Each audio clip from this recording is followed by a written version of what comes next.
Greetings, citizen. Welcome to the show, and thank you for listening. For more of the art of wargaming in your life, definitely check us out on Instagram and Facebook.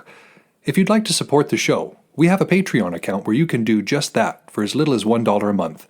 What we can offer will expand as the show does. If you don't have extra funds but would still like to help us out, you can give us a like, share, or 5-star review wherever you listen to podcasts. Want to get in touch? Feel free to message us or hit up our email, artofwargamingpodcast@gmail.com. We look forward to continuing the conversation with you because we know the world is vast, with many different ideas on tactics and strategy that can be applied to the games we enjoy. You're listening to the Art of Wargaming on the Earworm Network.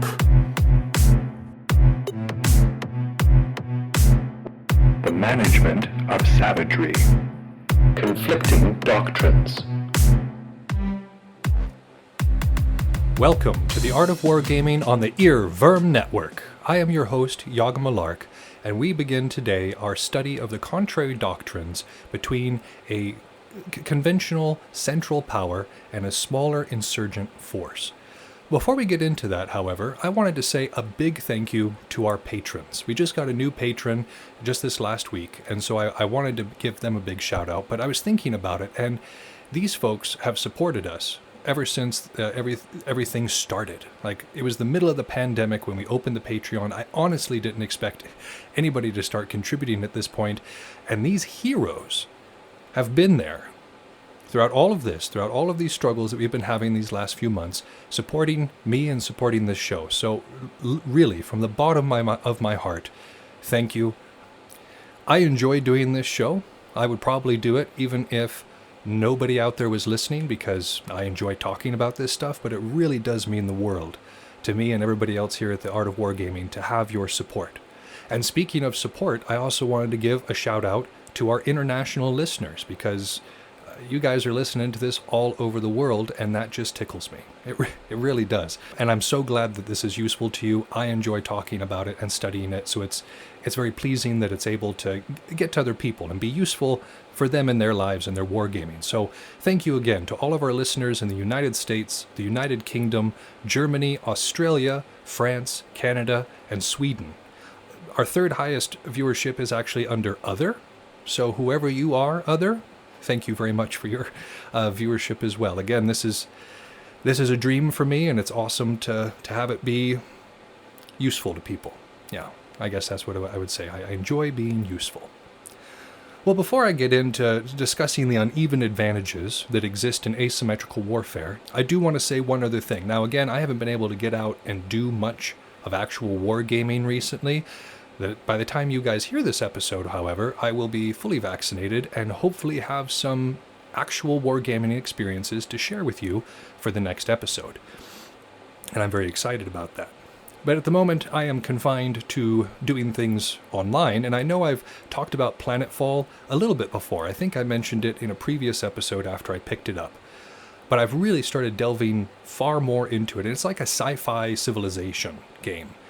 You're up there, you choose one of these races or these disciplines, and you are able to settle on this planet against other people who may be of the same race or the same discipline, but you're all competing to kind of take over this planet and claim it as a part of your empire. And all of these different sides have very different approaches to how you do this. The Syndicate uses slave troops and a lot of arc weaponry, and that all these facts reflect in the way their troops behave on the battlefield and the way their weapons work. The Vanguard, which are the closest to like you and me humans, just a bunch of army guys who got lost in space. They've got a bunch of big tech. They look like the Terrans, honestly, from like StarCraft. And then you've got some really interesting ones in there. You have the Kirko, who are like these bug people, and I think the explanation was that they were a genetic experiment of some sort and were kind of morphed and twisted into these parodies of the human form. So throughout this, they're pretty cool. They run this kind of Zerg idea, but there's two new teams that basically just came up, and they are both awesome. On the one side, you've got this one team that is all mech suits. Like, they've got a few infantry dudes, but the whole thing is mech suits. They're a very lordly, knightly kind of civilization. Everything, like the actual heroes that you get can be made lord of individual colonies, which is really cool. And gosh, just parading around in these giant mech suits, it's so awesome. I cannot describe to you how awesome it is. And the other one that they just came out with are the Shikarn. And they have a playstyle that is completely different from anything else I've done in this game. The other ones, it's largely the same. You make army. You do diplomatic things against other people. You try to maneuver toward advantageous alliances, and you attempt to win. And all the different playstyles have their nuances to that, but it's all kind of variations on that theme. The Shikarn are absolutely different. All of their racial bonuses go into covert ops. They're all about the spies. They're all about getting up in your enemy's business. I am winning a game right now. I've got like 3 turns left before I win it, but I have managed to turn the entire planet against my enemies one by one. And I've done this by manipulating, of course, the propaganda, manipulating their economies and what other people thinking of them, and just kind of destroying them from the inside out without lifting a finger, really, without having my armies, my very small armies, admittedly, leave the borders of my territory. And it is really cool. It's reminding me, the reason I'm bringing this up is it reminds me very much of insurgent tactics, where you're sitting there and you're trying to get at your enemy through subtle means and kind of break them down from the inside out. So that's why I wanted to talk about it. And also, it's a really fun game. If you haven't checked it out yet, I highly recommend it. It's a really good time. I'm not sure I have anything else to talk about in this intro. I'm happy to be talking to y'all. I hope the weather's calmed down where you're at, because right now the sky is trying to kill just about everybody in America. So I hope everybody's safe. I hope everybody's dry. And I hope everybody's ready for this next section, where we talk about the uneven advantages of asymmetrical warfare.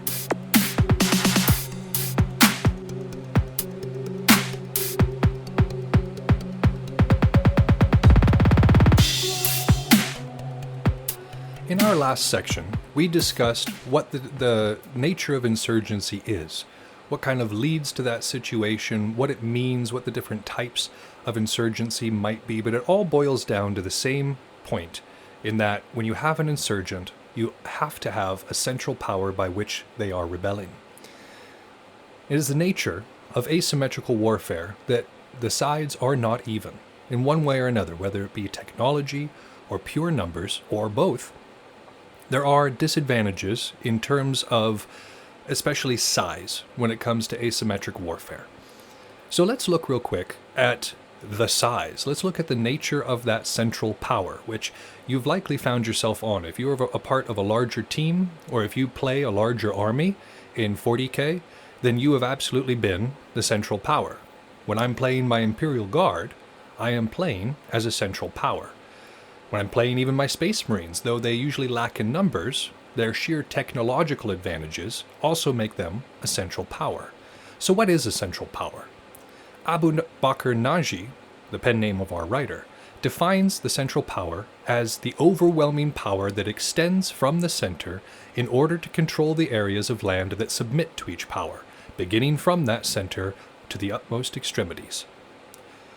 So by this idea, the central power isn't just the organization that controls, it is all of the proxies by which they control as well. So if you think about Rome itself was its own self-contained system. Outside of that, there were certain strictures that had to be adhered to by each Roman province, but they were largely left up to the governors. Each of them was their own area. They each had their own cultures, customs, ways of kind of doing things, but because they were proxies of the regular Roman Empire, then they were also considered a part of it. And that's what Abu Bakr Naji is saying here as well, is that anybody who is a vassal, let us say, is also caught up inside that central power. The central power has several combat imperatives that it must adhere to in order to achieve victory.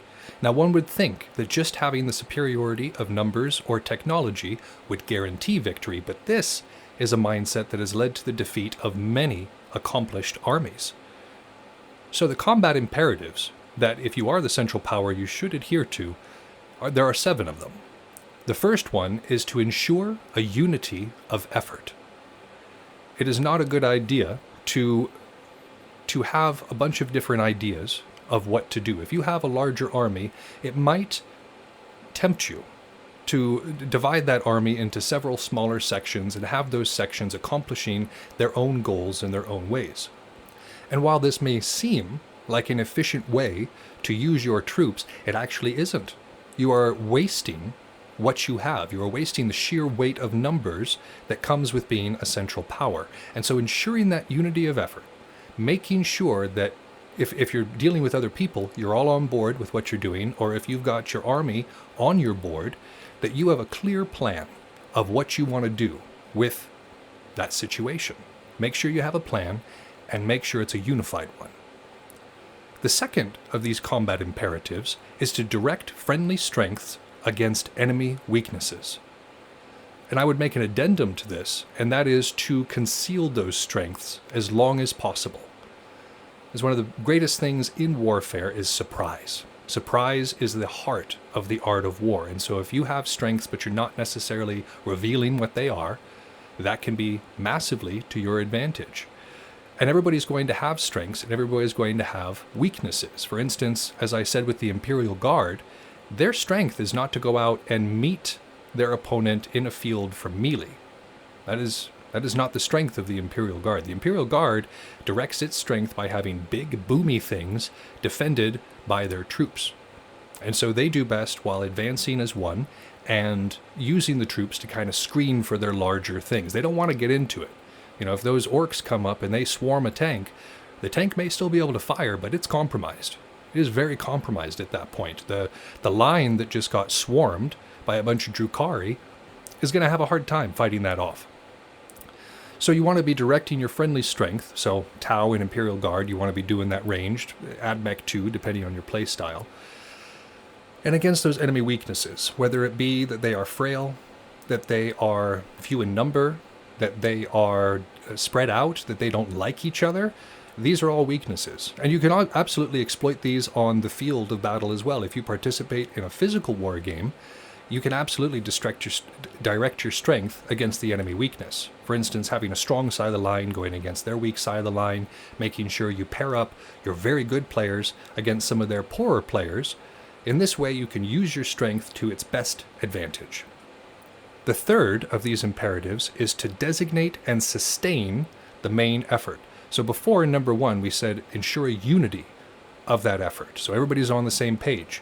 Once you have designated that main effort, it must be sustained. Flexibility in warfare is obviously something that is called for. You definitely don't want to be rigid in what you're doing on the field because that doesn't work, especially in asymmetrical warfare. But making sure that you have a clear idea of what you're trying to accomplish and making sure that everything you do is working towards that goal. Well, this keeps you from getting strung out. This keeps you from getting overextended and overcommitted in areas that you don't necessarily need to be. Don't get distracted. Make sure that if one is going for a goal, that you are continuing to go for it. There's a lot of pretty flowers and a lot of side paths along the way. But if you've got a plan, adhere to it. Fourth, we have sustain the fight. And this may seem very similar to sustain the main effort, but in this particular one, as a central power, your enemies, one of their greatest strengths, is the ability to move around and engage you at will. If you sustain the fight, when you actually find them, if you sustain that fight, keep them on the defensive, this is a good way from keeping them from being able to attack you somewhere in your back line or somewhere that you're weak. Making sure that there's some sort of heat being applied will absolutely help. It absolutely helps, and it keeps them pinned where they're supposed to be. If you start to advance on something as a Space Marine army, and suddenly you decide to go somewhere else, well, you have to pull out of that fight, and then you have to maneuver away from it. And so it's honestly just easier in most cases to tuck in, to get it done. If a withdrawal is called for, a withdrawal is called for. But make sure that the fight itself is sustained. Fifth, we have move fast, strike hard, and finish rapidly. So don't take time. Once there's an opponent decreed, once you have somebody to actually fight, make sure they are dealt with quickly. The longer something is strung out, the more chances there are that something goes wrong. One of the practices within Balagarth that always kind of chaps me a little bit is a lot of the times at the end of a fight, if there is just one person on the other side who is a titled fighter of some way, whether they're a Mikut or a War Master, oftentimes with knights, and people will just kind of make a line and engage them one-on-one in some sort of weird honor system. As a War Master, that doesn't sit well with me. When I see that sort of thing happening, I just go up and gack the person from behind, because that is not finishing the fight quickly. You're not finishing rapidly. You're partaking in this custom that really weakens your war effort. So move fast, strike hard, and finish rapidly. These are good words to live by on either side, but especially for the central power. Sixth, we have used the terrain and weather to your advantage. And this is, we've talked about this ad nauseum in previous episodes, and this goes both ways, of course, as well. Using the terrain to your advantage, meaning lock up certain areas, make sure that your opponent can't pass through, and using the weather to your advantage really just means not fighting in adverse conditions for you. The central power is being impressed upon, but there's a lot of situations in which these factors can be used to your advantage. So look for them. Look for ways in order to use the terrain to defend yourself, and the weather by which to move that is going to be hard for your opponent. Again, this is more for actual warfare than it is for us, but use the terrain and weather to your advantage regardless of where you are in wargaming. Lastly, we are advised to protect the Force, which is to say you're not going out there and trying to protect that which the Jedis worship. That's not the Force we're talking about. The Force we're talking about is the Force that you began with. Do not waste your power on silly things or on half pursuits. Even though you have the larger numbers, a lot of the times your advantages depend on those larger numbers. So if you engage in pointless, draining actions that deplete those numbers, suddenly your advantage goes away and the insurgent still has theirs. So above everything, protect the Force. Do not let unnecessary deaths happen. So on a Warhammer game, for instance, don't just throw people at your opponent. You will run out. Unless you're playing a strange scenario where you get constant regens or something, in most competitive wargaming situations, it is easy to just want to tie up your opponent with bodies. But a lot of the time, that's not very smart. Your soldiers are going to die. Your little plastic dudes are going to get removed from the board. That is a given. But you can kind of control when and how and for what reason they leave. So try to protect the Force. And it's a similar thing with physical wargaming as well. If you're on the field and you're just throwing people one at a time at the enemy line, or worse, you break into a disorderly charge, you're not protecting the Force. Those numbers are just going to disappear on you. So these combat imperatives are very important for a central power to actually maintain control and to maintain the advantages that they enjoy. The last thing I want to say about the central power, at least for now, is that conventional warfare is going to prove too rigid in an asymmetrical situation.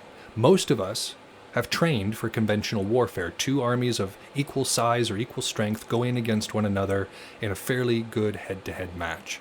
But in terms of Warhammer, there's going to be some teams that cannot stand up to a conventional warfare style. If they just line up against their opponents and start shooting, they're not going to do as well. My Gene Stealer cult comes to mind. They're all about the sneaky, about choosing the time. They cannot stand in a conventional war, so they don't. And using these conventional tactics against a wily opponent, like an insurgent, will not work. It's going to be too rigid, and they will run circles around whoever is trying to use these tactics against them. However, as the conventional and central power, you cannot fully adopt insurgent tactics.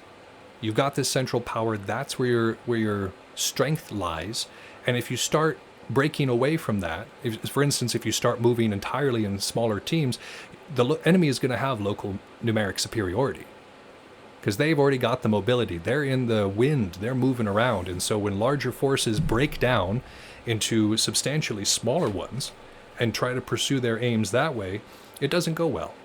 Not generally, because again, the enemy will congregate in such a way that they enjoy that local numeric superiority that we have discussed being so effective in so many battles. Let's talk now about the insurgent. We've talked about the central power, but the nature of the insurgent is a mirror of what the central power is dealing with. Merriam-Webster defines an insurgent as a person who revolts against civil authority or an established government. So obviously within wargaming, we don't necessarily have that because we've all entered into these with, agreements to be there. We consent to be there. But in the terms of what we're talking about, the insurgent is the one who occupies the smaller or less technologically advanced force, for the sake of our definitions. And there's a lot of things that the insurgent really needs to remember going into this. Much like the central power needs to remember those combat imperatives, the insurgent absolutely needs to go in with the right head on their shoulders too. The first thing that they need to think about is that they should not lose the battle before it begins by submitting to the illusion of power. When you're looking across that field there, or you're looking across the board, and you see an enemy that is technologically advanced or has the more numbers on you, it is easy to despair. It is easy to say, oh, there's no way. The lines are too uneven. I can't win this. But if you've done that, you've already lost. The central power wants to intimidate. The central power wants to use its size to deter people from attacking it. That's the whole point. So as the insurgent, one needs to realize that just that size is not as big of a deal as it needs to be. And by, again, submitting to that illusion of power, you've already lost. So make sure when you enter the field of play that you are confident, that you think, that you know you're going to win, because that will carry you a long ways. The next thing that an insurgent needs to consider is that as the inferior, quotation marks, power, the aim is to divide and overstretch enemy resources. You're not going to be able to engage them as they want to be engaged, and you're not going to be able to face them in a conventional fashion. Remember the American Revolution, where the few times the Continentals tried to face off against the Redcoats in standing, blasty fashion, the Redcoats won, because the Continentals were not a conventional force at that time. So divide and overstretch your enemy resources, make them come to you, make them spread themselves out to such a point that they are weak in individual areas. Don't attack the whole. The whole is not where this victory is going to be won. The victory is going to be in whittling away at that whole very slowly until you've got manageable sections to conquer. So divide and overstretch, that is one of the big aims. You want to consider that with any tactical plan that you come up with.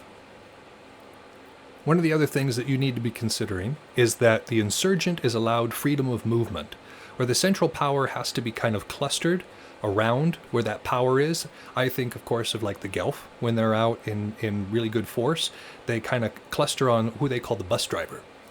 And the bus driver calls the shots, but people have to be relatively close to the bus driver to know what's going on. Same thing with the Brotherhood of the Falcon. A lot of the times they kind of cluster around whoever is in charge, and they go where that person designates. That's the way it's supposed to be. I'm not criticizing central powers or larger powers for doing this. The whole point of having a large force is to be able to use it in a concerted fashion, and communication is a huge part of that. So that's not what I'm dissing here. I'm just saying that the freedom of movement is then allowed to the insurgent because they're not bound by that. They're not trying to remain with a larger team and trying to take directions from that larger team. They have the freedom to do as they wish when they wish. So use this to an advantage. As an insurgent, make sure that that freedom of movement is being fully utilized to accomplish what we were talking about before, overstretching and dividing enemy resources. And the last thing that an insurgent should really be thinking about is to be patient.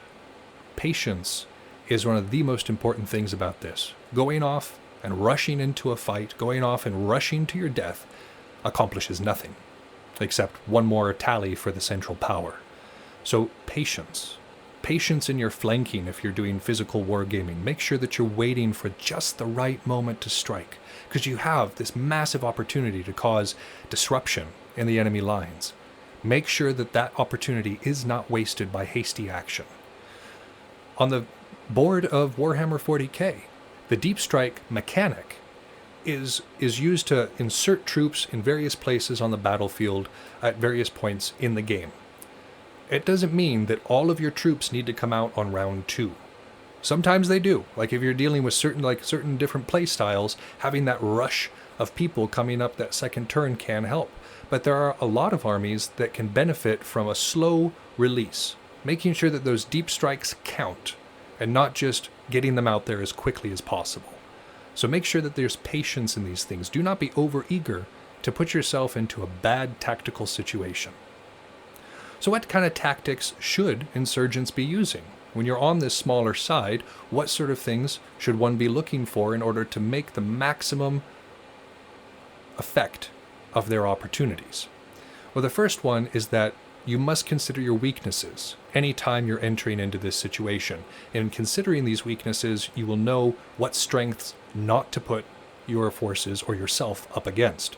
So the guerrilla's strategic weaknesses, they have limited troops and resources. That's a fairly obvious one, as that they are smaller and obviously have less resources than the larger central power. There's a lot of individual factors that go into it. The training is usually not across the board here. You have people from all different walks of life who are here being a guerrilla. So you've got farmers, you've got teachers, you've got lawyers, you've got unemployed people, all sorts of different people who may, or probably not, have military training. So these individual factors absolutely factor into the weakness of the guerrilla plans. The operational factors to consider are that security is virtually non-existent. You don't have the manpower to really maintain security. It's hard to hold bases on that same idea. If you've got objectives or if you've got certain places to get to on the field and control, it is very hard for a insurgent to actually hold those things, again, because of those limited resources. And communication is also very difficult. Within a large central power, it is very easy to convey messages back and forth.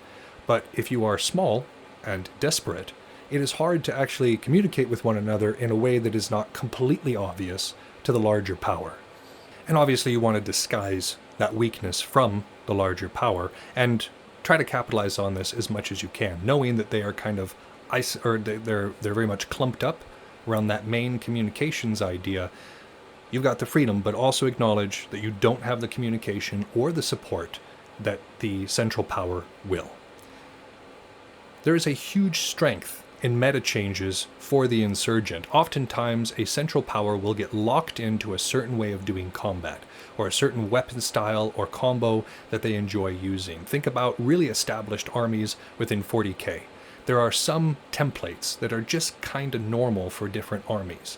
Certain must-includes or must-haves that are kind of just standard across the entirety of the community. Same thing in something like Belagarth. You'll have teams that are like, we like shields and swords, or shields and flails, or we have to have javelins on everybody. There are there's a rigidity to being a central power or to being a part of a larger unit that can hold back some of that innovation.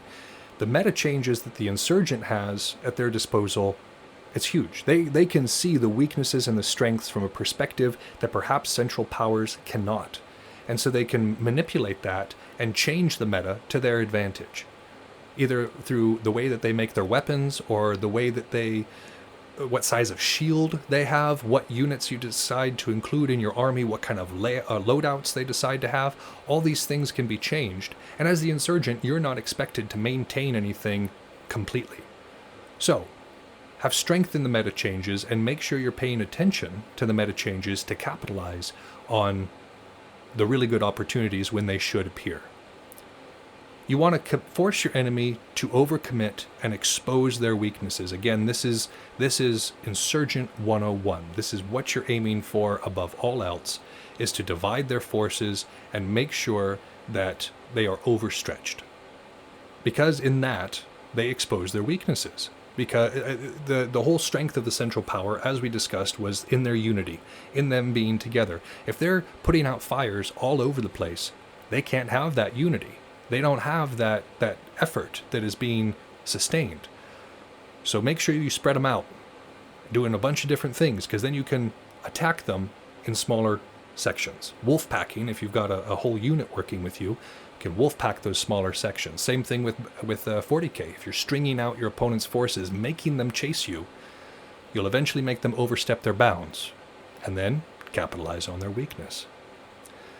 So breaking up enemy cohesion, that's what we're talking about here. Breaking up their ability to work together, breaking up their ability to rely on their strength and size, and breaking up their ability to communicate effectively with one another. That cohesion, we're not talking about the 2-inch rule in 40K, but that cohesion is what makes a larger army work.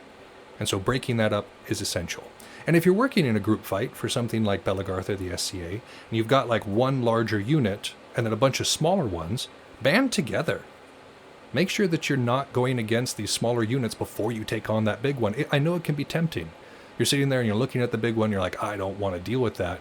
You look to your left, to your right, and you're like, well, there's smaller ones here. We can probably get a few kills. Let's go that direction. Waste of resources. That big unit, if all of the rest are just kind of fighting amongst themselves, they're going to wait and then sweep through the survivors. Why not? That's a great way. Why would anybody do anything different? However, if those smaller units band together and start using these insurgent wolf-packing tactics, that central power is now in trouble. That largest unit is definitely needing to reassess what they're doing, because they've just got a very bad field position. Next, let's finish this up by talking about the central power tactics. We talked about the nature of the central power and a little bit about what insurgents are and what they're aiming for with their tactics. But the central power obviously has tactics to try to combat these things. Both sides are trying to do theirs and trying to do it better than the other side is doing their stuff. Of course, there's imperatives for insurgents and there's imperatives for the central power. Which team adheres to the smart thinking more? And as a central power, you need to be prepared for harassment. As we've been talking about, this constant harassment that the insurgents are able to do, hitting you in different areas, stretching you out. Most guerrilla operations are offensive. They're not going to try to defend things. They don't have the numbers for it. So most guerrilla operations are going to be offensive, are going to be trying to strike at weak points. Infiltration is extremely common. Let's think about flanking and deep strike. Trying to get in there, trying to get someplace that is sneaky and not expected.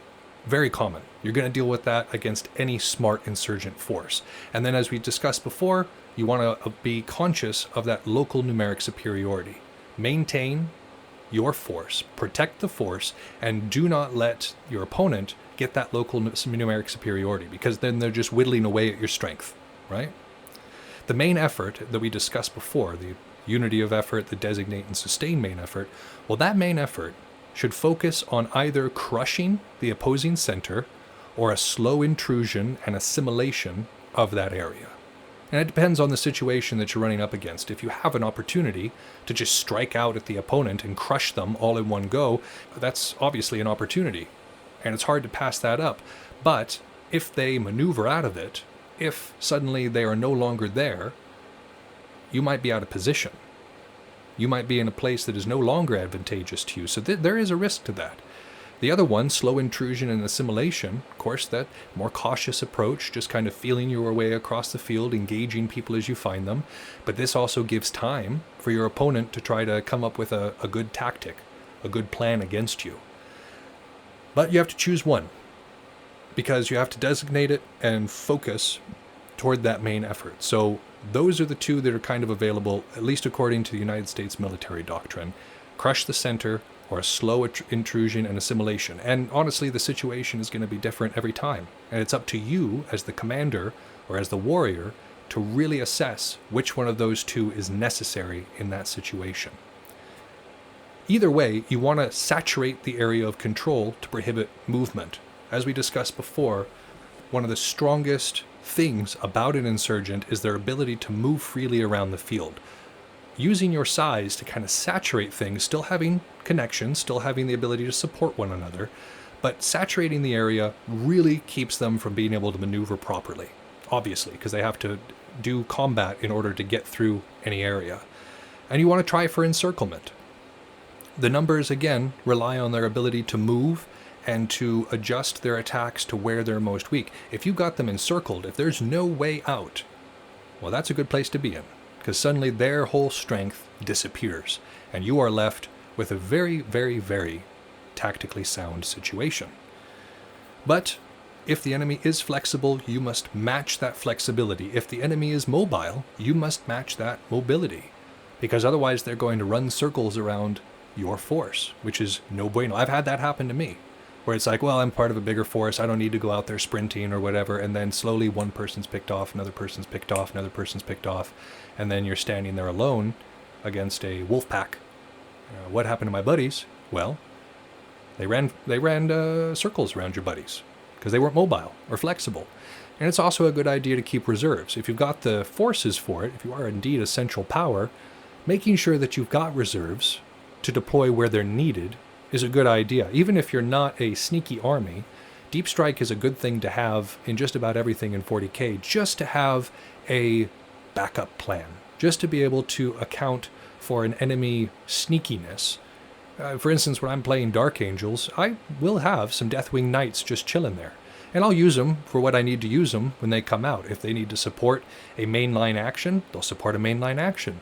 If they'll defend my backline from an opposing deep strike, they'll defend my backline from an opposing deep strike. But having those reserves gives you that flexibility in order to put them where they're needed and give you that leg up on whatever insurgent might be facing you there.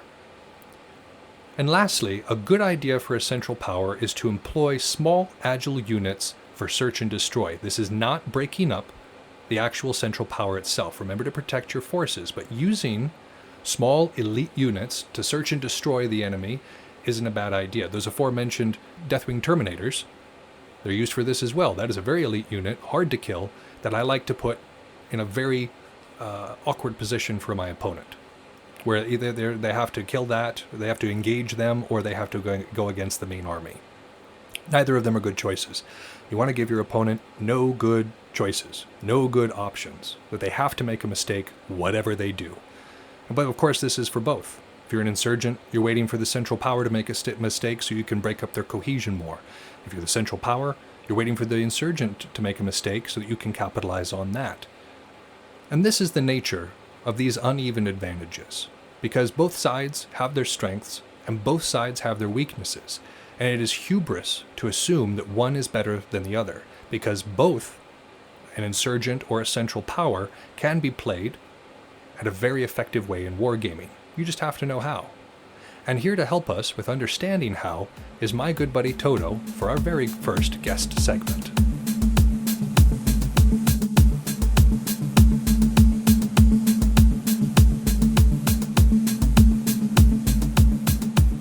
And here we come to the next section of our show, which is the interview spot. Now, this is a completely new section, so I'm excited to be kicking it off. And I could not be more excited to have our first guest as my buddy Todo. We go back in the sport of Belagarth about as far as our careers in Belagarth go back. I've been watching this guy improve and just become an absolute powerhouse. Todo, thank you so much for coming on the show. Malark, thank you so much for having me, brother. It's great to finally be on. I've definitely listened to more than a handful of episodes and always enjoyed my time spent listening. So thanks for your knowledge and thanks for the host. Well, thank you, sir. Now, I want to jump right into it. And you've had quite a breadth of experience in wargaming. What different kinds of wargames have you participated in? Well, primarily, I would say Belagarth is what falls in my umbrella under the table of wargaming, but I would say that fighting games are wargaming adjacent. It's the same level of thought and strategy, just in kind of a bite-sized piece. More like a one-on-one fight rather than a field fight, yeah? Yeah, precisely. And so obviously the tactics and the way that you approach things are going to change in those dynamics, as anyone who's listened to this podcast knows. But yeah, no, I would say Belagarth and fighting games are my primary sources, and I guess real fighting, MMA, sure, that sort of thing as well, I suppose counts. But I guess. I guess throughout all of that experience, you will have absolutely been in situations where you were on the smaller side, dealing with more opponents on the opposing side, correct? Absolutely. That's actually one of my favorite ways to fight in Belagarth is in that sort of lopsided fashion. I find a lot of joy in the tactical thinking that comes from being the smaller side versus the larger side, and ways that you maneuver around a larger opponent to kind of make them trip over themselves in their attempts to beat you. And this isn't just theoretical for you. I've seen you single-handedly win tournaments against like arrayed larger forces at events. I've seen you take to a field by yourself and be the last one standing when there were teams that were 50, 60 strong. How do you do that, Todo? So there's a lot that goes into, especially, so like you said, my experience is fighting solo primarily. I'm a lot worse at fighting in like a small squad or a big team, but just by myself is the way that I like it, because the great thing about having a smaller amount of people to deal with is that there is every person that you don't have on your team is one more person that you don't have to communicate with. Snap decisions happen much snappier. When you've got a huge chain of command and 30 or 40 people, it's really easy for wires to get crossed. It's really easy for, an erroneous engage to occur, or someone slips up and everyone has to commit to that slip up, or your whole team crumbles, right? Sure. When you're by yourself, you just get to make that decision. You say, this is the best thing. And you go and you do it in the perfect timing, which is immediately. So it gives you that freedom of movement, that ability to just kind of go where and when you feel like you're needed and where the situation takes you. 100%. And that is why I'm so bad at fighting with a team, is because I will see that moment, that parkour instance where I get to go and do what I feel is best in that specific instant. And then sometimes I'll be fighting with 5 or 6 people on the field of Belagarth, and then I'll realize that I left them to die, and I'm over here by myself again. So,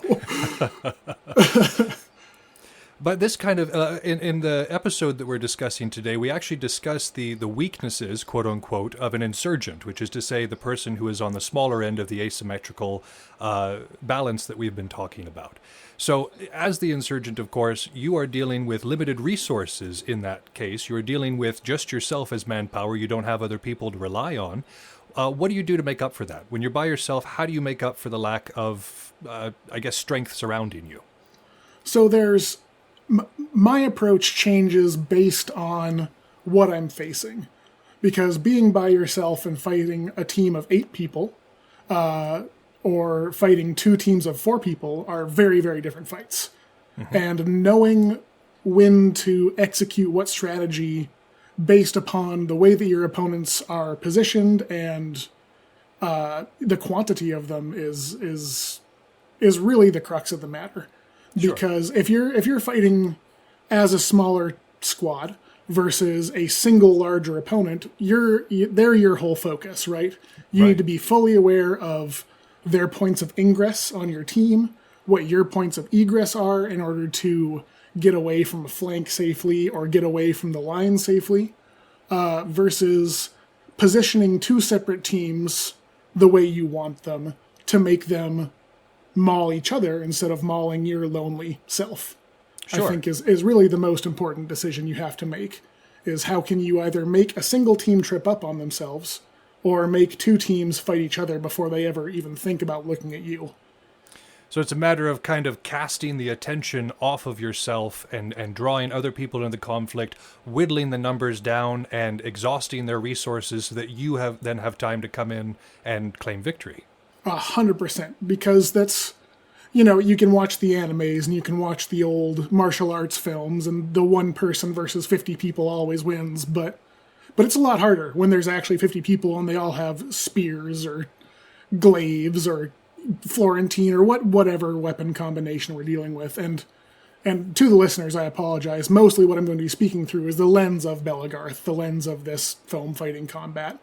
I know that's not always the case here, but you can assume that's what I'm talking about. Sure. In these instances. We were discussing a couple weeks prior, you and I, about this episode, about what we would be talking about. And I was doing some thinkums in my brain, and I came up with the term Schrodinger's enemy. And I think if you are a single force or a much smaller force than a number of opponents, this is the only way that you can think of every other player on the battlefield and still come out on top. And that is, no one is your enemy until they are. Everyone knows the old adage, the enemy of my enemy is my friend. Right. Yep. But, if you can just make your 2 enemies be their own enemies and you're both of their friends, you get to reap all the rewards. Absolutely. And you take none of the damage. So maneuvering around and making sure that if someone is setting their sights on you, they have to go through a different force to get there. Keeping that distance, keeping that guard between you and them it's just so important. And there's if fighting on a large open field, obviously very different from fighting in a city or fighting in any sort of like mountainous terrain or something like that. One of your favorite battles of all time, at least back, when you were 16, the Battle of Thermopylae. Oh, still love it. Was because when I'm doing a smaller force versus a larger force, I want all kinds of room to move. But in Thermopylae, the hot gates, they were pinned in there. But the reason why they had that advantage is because the enemy couldn't possibly get to their point of egress, right? They always had a place that they could retreat to if, the stuff hit the fan. And they just had that safe point of egress. And that's really what you need to be thinking about in these situations. Well, it sounds like both of you were using the terrain to your advantage in different ways. In the case of Thermopylae, the Greeks used the tightness of that pass in order to narrow down what the Persians could send at them, and therefore leave it down to just their expertise versus the hordes coming at them. Like you said, it was highly effective. But for you, you're utilizing the large open space. You have the freedom of mobility. You have the freedom to choose your moment and be able to outmaneuver your opponents. And so I think both of you are using very good tactics, but in very different terrain situations. Certainly. And I think that in the case of these small-scale open field battles, you can think of your mutual opponents as terrain. Right. Because if the people that want to kill you can't pass through a horde of 15 other fighters, they're not going they can't kill you no matter how bad they want to, right? Mm-hmm, mm-hmm. And you have to force those decisions from the larger forces, because if you get engaged on and they open their back to a 50-person squad, they're going to get trampled over for what? Right. Killing me? Who cares? I'm dead. No, that's very true. That's very true. And it sounds like what you're talking about is very similar to the guerrilla warfare that we're studying in this section. And it sounds like even though you got opportunities, you've got this freedom of movement, because you're going up against such larger forces, timing and patience sounds like they're much more important for you than they are otherwise for maybe other people. I would agree with that statement. And the patience is a very large part of any sort of, any fight whatsoever, right? If you lose patience, if you get frustrated, you're much more prone to falling into your opponent's traps. Sure. And, whether you're the larger side or the smaller side. So if you can just be the more patient aggressor in any circumstances, you can predict how your opponent will move. Right, a frustrated fighter or a frustrated force of fighters you can read them like a book. Anyone can. Any novice fighter can tell when someone's frustrated. They want to get in. They want to get that kill. Sure. And so if you can get someone to that point where you know their actions, you can plan 3, 4, 5 steps ahead, and you can make sure that this bigger force of people that really want you dead has to go through the most arduous path possible in order to get you there. And I know the other idea is when you're facing off against a larger force, it's not like you're going in and wading into the front line facing all of them at once. You're waiting for opportunities to pick off individuals, little small ways to whittle away your opponent, correct? Absolutely. And one of the great parts, you've talked about this before on the podcast, of wargaming is that when you kill someone, they get back up, and they get to learn from that, and they get to readjust their battle plan for next time. So in this sort of infinite resurrection cycle where you get to learn all of these player habits, it's important not to make enemies between the battles.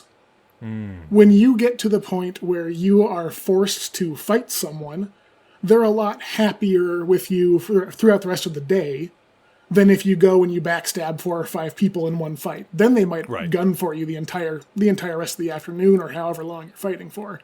Sure. So keeping people happy in between the fights, I think, is also very important. Being that amicable person, it's like, it's it's just the four of us left. There's no one else for me to fight. I've got to fight you now. Sorry, bud. Is so much different from someone trying their best, fighting a bigger force, and then you come up and smack them in the back and make someone pissed off at you for the entire rest of the afternoon. Sure. Now that makes sense. And it makes sense that you'd want to kind of make friends with the smaller units too. Like if you got one big unit on the field that's kind of dominating the action, it would make sense for the smaller groups to kind of band together and at least work together temporarily. Doesn't mean that you guys are going to end up winning together at the end. There's still going to be that fight, but banding together with other people seems to be very important too. 100%. And you, as someone who has been both Uruk-hai and non-Uruk-hai in Stygia in your tenure here, know both sides of that fence very, very well. Because you have both been the people banding up and you have been the people banded up against. I've enjoyed both. They each have their own perks, no doubt. Now, you did mention earlier that because of your specific talents in being able to like read situations, move in such a way, and do what needs to be done when it needs to be done, you had said that it's kind of hard to work as a part of a larger force. Yeah. Absolutely. When I was a wee young lad, this is back in 2008, 2010, something like that. I attempted to create my own Belagarth unit. A very small but formidable force of fighters was what I was aiming for. But it's hard to be a small, formidable force of fighters when 3 of your teammates are dead, and you're the last one alive every single fight. They just get mad at you because you're not giving orders, you're not being clear. Because in my eyes, what I want to do is I want to win the fight, right? I want to make the correct decision at the correct time, and I don't want to have to spend the half a second of saying, let's go over here, because in that moment, the opportunity could be gone. Right? Sure. And it's adapting to communicate effectively has just never, ever been my strong point, much to the chagrin of my many teammates through the years. And there's a rigidity, as you mentioned, that comes with conventional warfare, or like two sides that are equally opposed like that. There's a rigidity of that you don't seem to like very much, and that rebelling against that seems to play directly into your talents as a so-called insurgent on the field. Certainly, and I think that's kind of one of the... If you're getting into wargaming, if you are beginning to play 40k, if you are beginning to play fighting games, or Belagarth, or SCA... finding out what style works for you is going to be the best way to improve. And doing that until you become a master of that style is the best way to become respected by your peers and to become truly competitive, in my eyes. And that doesn't mean don't expand. That doesn't mean... a lot of new folks in Belagarth in particular like to backstab, right? Because when it's your 5th practice and you kill the best fighter on the field, you feel pretty darn good. And you can get good at backstabbing very quickly that way. I think both you and I, for a while, participated in that fighting style. Oh, absolutely. And because it's very rewarding, right? It's kind of a low risk, high reward situation for you because if you square up against the best fighter, you're going to die. So if they turn around and kill you, you're not really losing much, right? Right. But if you get the kill, you're like, just, swinging around, like feeling like you're on top of the world, King Kong. But you also have to grow. You have to realize the limitations of your style, and you have to realize... I'm getting a little off track here. I apologize. No, you've got some great ideas going. Please. And you have to realize that until you can understand many other styles, and you can't truly understand someone else's style unless you begin to imitate it and find its weaknesses and find its strengths, you're never going to grow outside your box. So it's at the same time, you have to get used to doing what feels natural and good to you and taking in parts of things that seem like the rigidity that you speak of. I will begrudgingly fight in the line. I can do it. I think that I'm better utilized elsewhere. But I've learned the basics. I've learned what is strong in a line. I've learned what is weak in a line. And I've learned how to, at the very least, be a mid-level line fighter, I feel like. And to truly excel at what you're good at, you need to learn those things. Sure.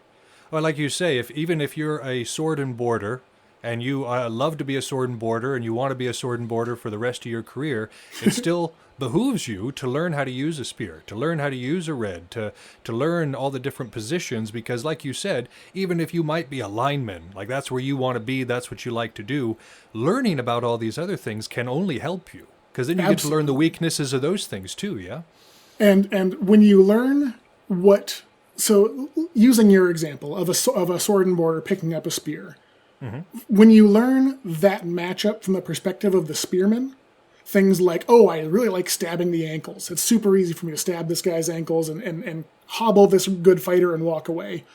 Or you get good at pocket stabs, that sort of thing. Once you go back to sword and board, you can bait those things out. You can say, oh, it's so easy for this guy to hunt my legs. So I'm going to leave my leg open, wait for him to overextend, and then capitalize on that. And you begin to build up that mind game for yourself to much higher levels, and that will let you accelerate in your career, no matter what it is, very, very quickly. And yeah, that's really good advice for just about anybody in any game too. I've noticed the same thing in 40K. I started out just playing Space Marines, and then I started expanding my armies, started moving into different, the AdMech, moving over to the Imperial Guard, then to some Chaos stuff. And in learning about all these different armies, it has made me so much better at playing all of them, because I know the weaknesses, and I'm like, okay, if I'm Space Marines and my opponent is Imperial Guard, I know that their sheer physical frailty is going to work to my benefit. I want to get nice and close and into a crush with them because they're just... But I wouldn't know that unless I had played Imperial Guard and was like, man, I don't want anybody close to me. I'm, Absolutely. I'm getting crushed. Absolutely. And there's such an aha moment that comes from struggling with something that you struggle with on the other side of, if that makes sense. Because it's so good for you and your development as a wargamer to go out and lose. Oh yeah. Like if you can't beat a flail in Belagarth and then you pick up a flail, just take note of how you get killed every single time. Because at the very least you learn how to beat novice flail fighters, right? And if you can deal with novice flail fighters, then suddenly it's only intermediate flail fighters that are troubling you. And you've leveled up. You've learned that pattern. You've learned what to do just from losing. You don't even have to go out and be the best flail fighter in the world. No, like you say, you can still learn just by observing what happened. Now, and again, we have the grace that in our particular form of quote unquote war, we get back up at the end of the day. Absolutely, it's just essential to being the best you can be. Is that practice, that training, getting in there and being willing to be thrashed, especially in small groups versus large groups. Oh, yeah. Yeah, no doubt. No doubt. And so you actually touched on something else that I want to talk about right now. And we were kind of discussing this earlier before the show. You had said, you were talking about your bats and how you had like this normal length bat that was pretty light. It was doing just fine. And how you had crafted a basically the maximum size of one-handed bat that one should use, but that it's extremely light. This to me speaks of your pulses on the trigger of the meta changes, and they always have been. Like even back when I was observing you and you were getting good, you observed what the strongest meta changes were, and they made it work for you. How were you able to do that? What kind of thought process did you have to really open yourself up to those things? Honestly, I played fighting games. Yeah. 100%, because when you are 12 years old and you're hanging out with your little sister or your big brother or something and you're playing Street Fighter and they Hadouken you 60 times in a round, that's cheap. No more Hadoukens, right? Like, it's so easy to be like, oh, that's busted. No one's allowed to do that. No one's allowed to do tick throws or option selects or various other fighting game things. But if you just cut that out, you're never going to learn how to beat it. Right. And if it's in the game, it's in the game. And I don't care how frustrated you are by my fireballs, by my flail, by my spear. If you can't beat it, you can't beat it. And if you don't learn how to beat it, you're going to lose to it every time. And in that one-on-one situation that fighting games put you in, you need to do that self-reflection if you ever want to improve. Because it's so easy to blame the game, to blame the character, to blame the Hadouken or the Shoryuken or whatever. But once you realize that the onus is on you to get better, and that you have to really view your flaws and your shortcomings as any sort of wargamer, you learn, you grow. And like you were saying with the meta, and with my two swords of varying length, back to our original topic, the longest possible length single-arm sword in our sport is fantastic for being a single person versus a large group. Because if you can continually create that distance where your opponents are tripping over themselves trying to get to you, and you can snipe a couple legs and move the field away from them, move the fight away from them, suddenly it's not 5 versus 1 anymore, it's 3 versus 1. And that's a heck of a lot easier. Sure. But in that one-on-one fight against a very skilled swordsman such as Turkey Feathers or Moses or something like that, it becomes so much more difficult because they can read your motions. You're so much more telegraphed with that longer sword. No matter how light and fast it is, it's just easier to block for a very skilled shieldsman. But in terms of dealing with groups, it really helps you manage the numbers that are actually coming after you. It really does. Having that range, creating that frustration, making them come to you it is the base of being the smaller versus the larger in Belagarth at the very least.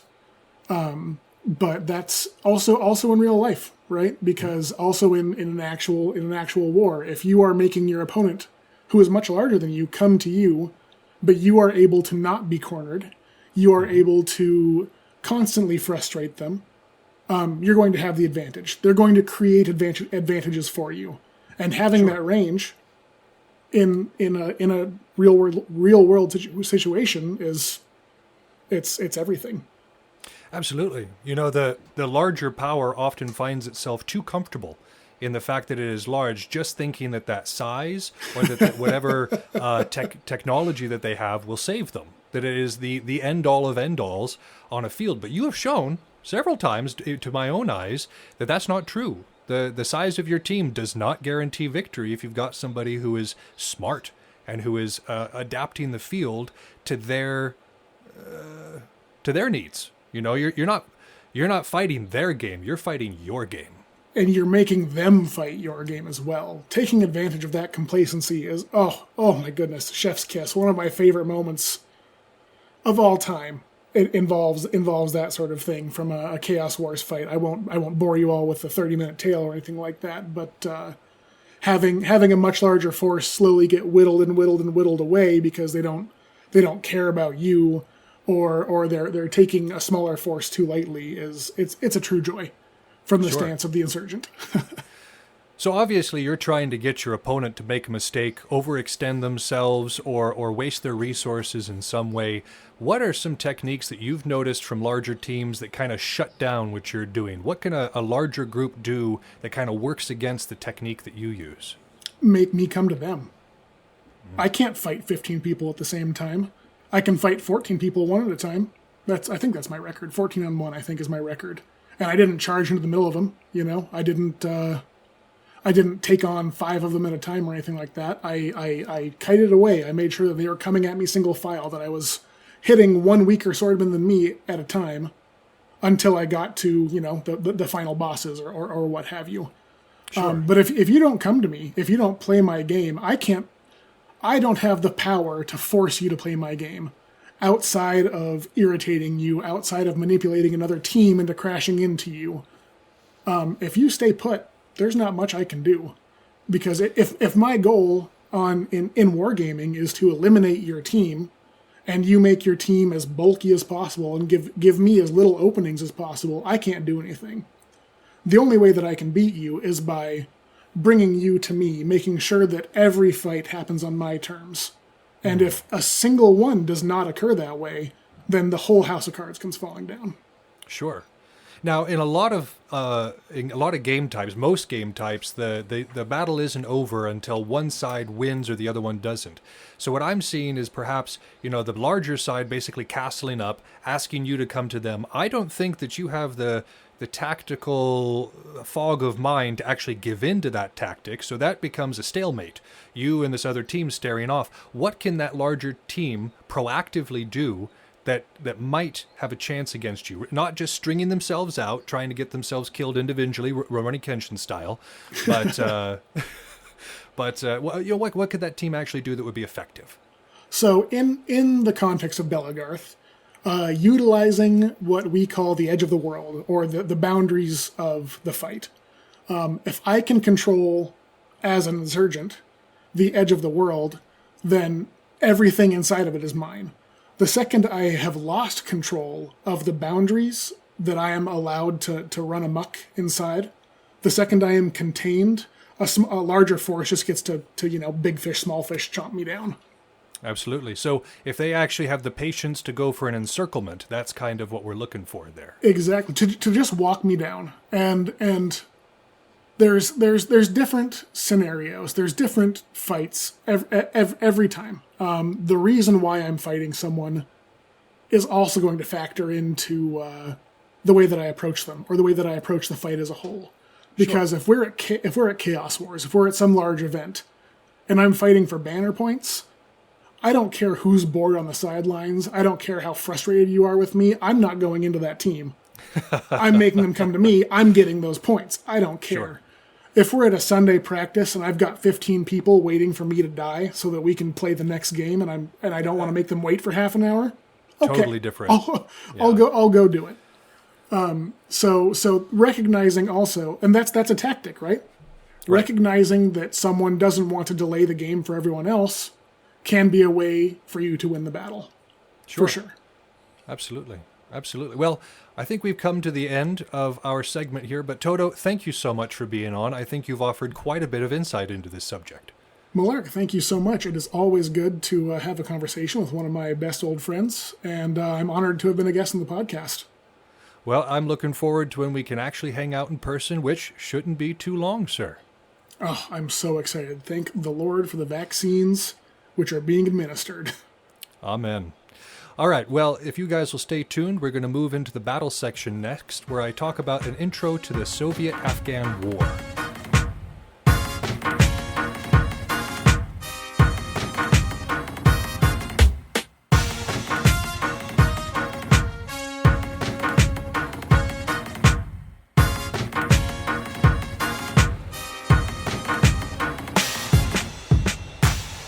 Thank you again to Todo for coming on the show. I thought that he would be absolutely perfect for this particular section, as he knows so much, and I've seen him practice tactically what we were talking about, and he did not disappoint. His insight into some of these things is very useful, and I would recommend that anybody listening to this definitely take what he said seriously. But now we're moving on into the Soviet-Afghan War. And I know in previous series we have done one battle per episode, and those battles were disparate from all different eras of civilization, from all types of different conflicts. These battles have been chosen to illustrate a particular point being made in that episode.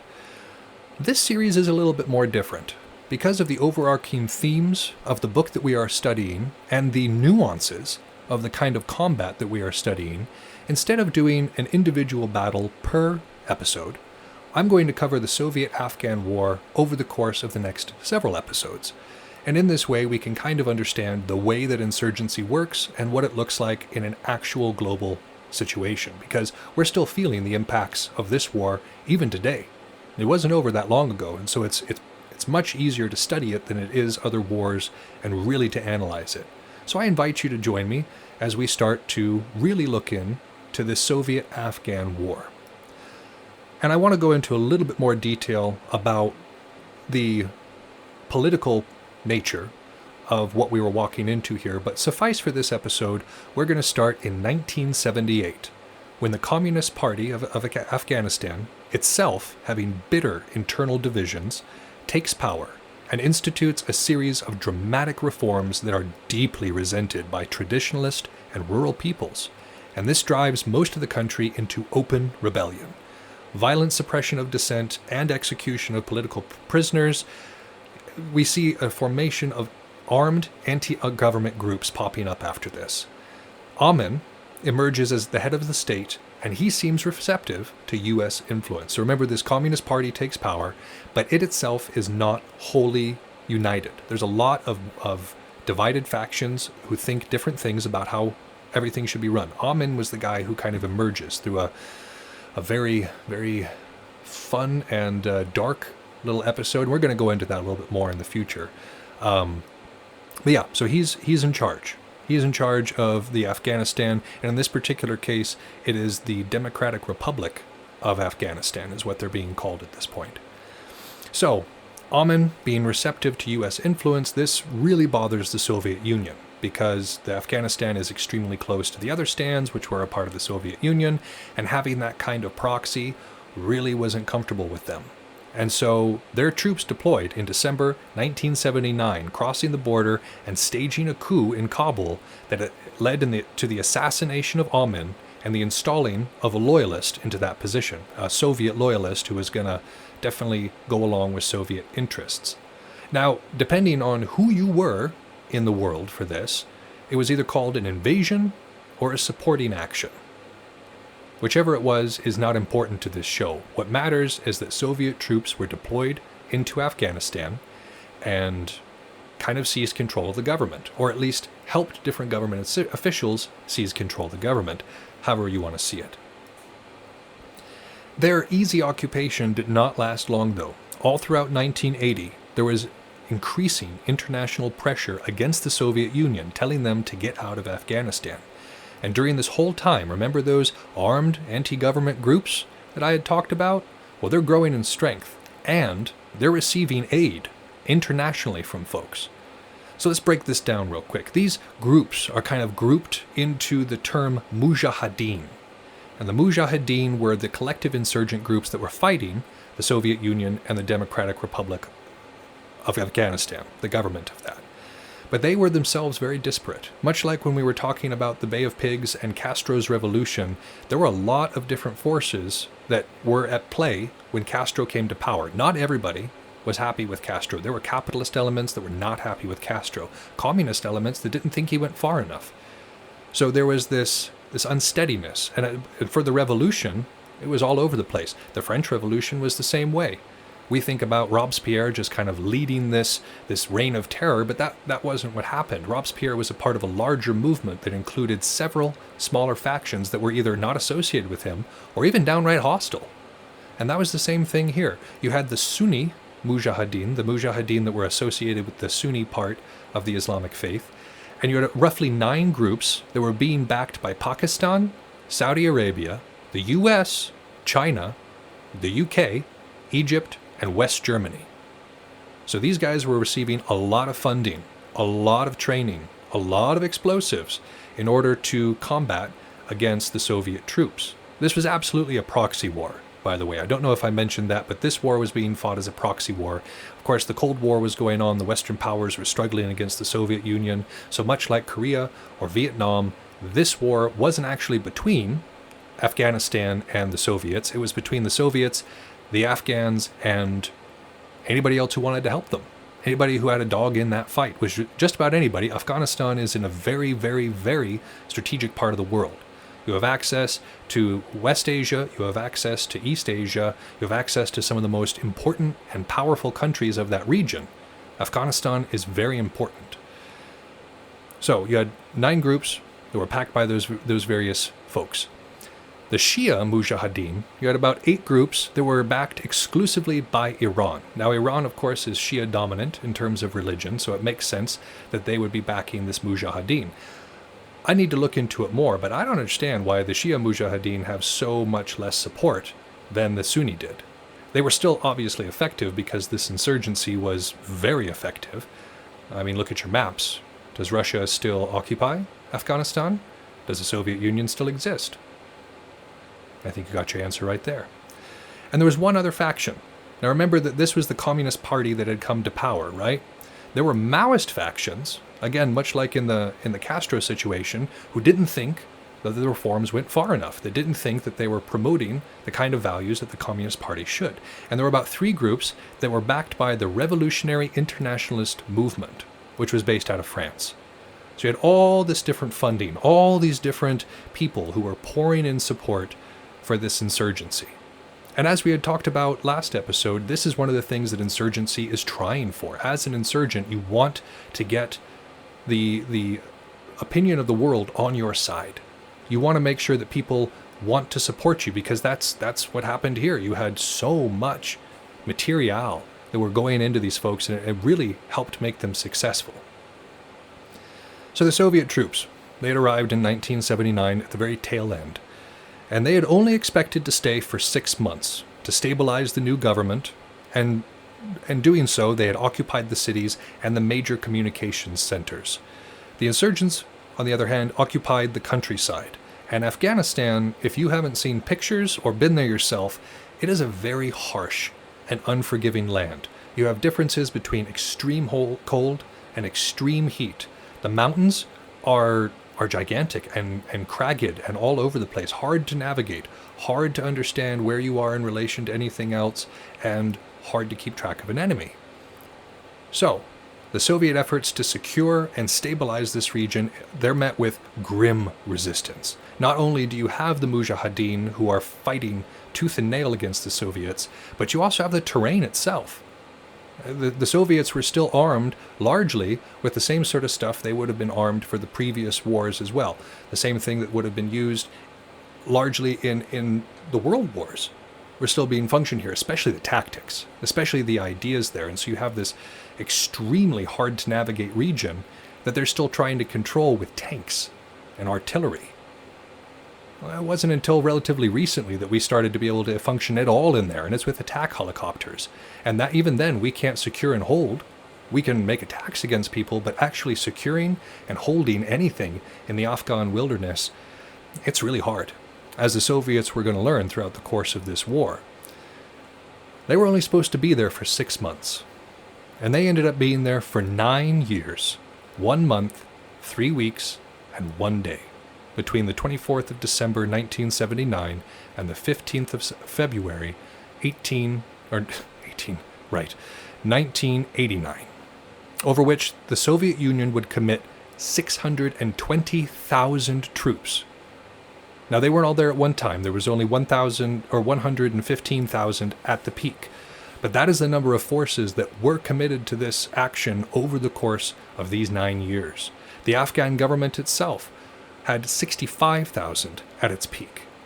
These are staggering numbers to be employed into one tactical area, and the insurgents had somewhere between 200,000 and 250,000. So, easily a third of the forces that they were going against. And somehow, they managed to squeak out a victory. And I know, with all that international aid and all that training that they received, that it seemed easier for them to squeeze out a victory, but remember, they're going against one of the most preeminent military forces on the planet. The Soviet army at that time was respected and feared for its power and size. And by the time these insurgents were done with them, they had made a mockery of those strengths. So, in future episodes, we are going to be exploring the Soviet-Afghan War and what it means and what these different tactics were that the insurgents used in various situations. So, I'm excited about this study, and I hope you are too. That's our show. Thank you so much for listening. If you haven't had enough of the art of wargaming in your life, you can find us on Facebook and Instagram, where I occasionally post funny and educational memes. If you want to get in touch with the show directly, you can email us at artofwargamingpodcast@gmail.com with any questions, comments, or concerns that you might have. Also be sure to check out all of our sister shows on the Earworm Network, including General Nerdery, Word Balloons, Fried Squirms, and more. We're working hard on having something for everyone. And again, you can find those at earworm.com. That's EARVVYRM. You can also find that in the show notes. But for now, this has been Yaga Malark, signing off.